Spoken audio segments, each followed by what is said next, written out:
Luto tayo ng paksiw na ano. Halo-halo to, lapu-lapu. Ayan o. Dito natin ilalagay o. Ayan, ito. Gasa natin ng maayos kasi ano to eh. Ayan o. Klaseng isda to. Sarap to eh. Talaga pang paksiw. Guys, yan. Kita po pag naluto to. Napakasarap nito. Yan, mahugasan ng maayos para ano. Oh, itong tinik niya.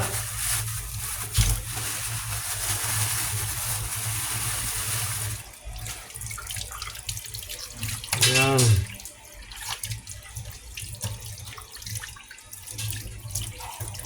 Halo-halo to, may lapu-lapu, yung ito, klaseng isda na to, yan o.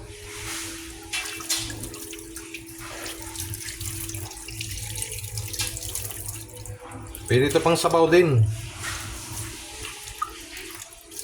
Pero sa akin to, paksyo, para marami na namang kanin maubos nito. Itiniritso ko dito.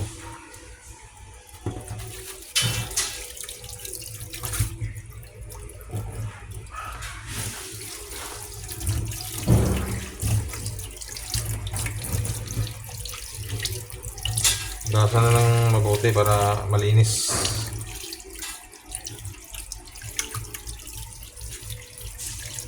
Ano?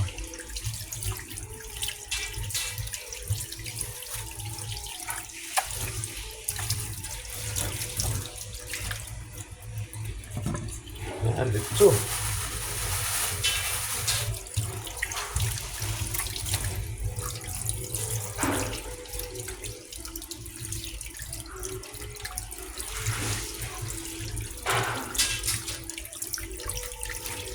Lagong na oh.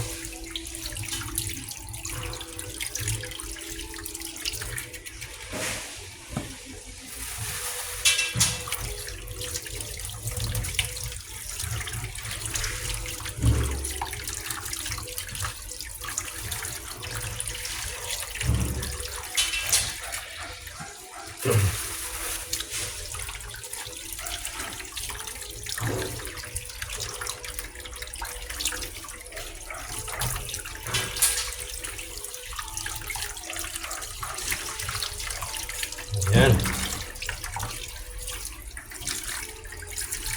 Para malinis talaga.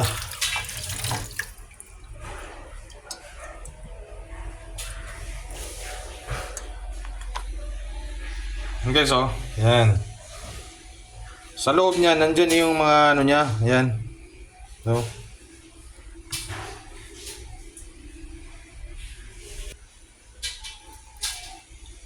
Yan, kompletos recados na yan. Yung mga bawang, sibuyas, lahat na. Ganyan na. Pinaano ko lang, inuna ko lang dyan para nasa ilalim siya. Tapos ito, laki. Yan o. Oh. Ito. Yan. Ba, shoot.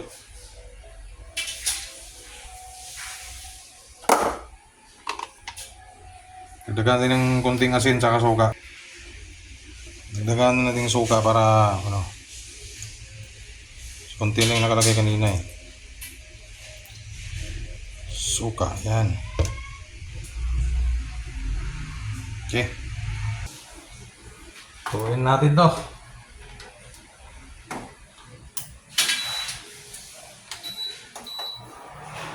Pero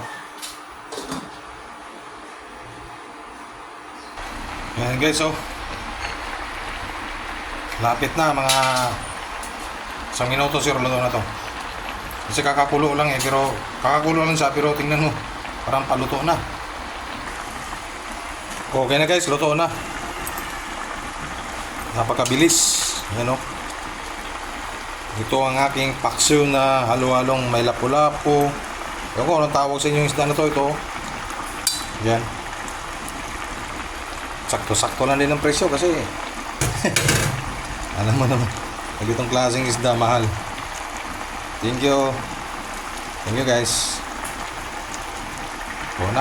Luto na siya. Pwede na pagsaluhan at lantakan.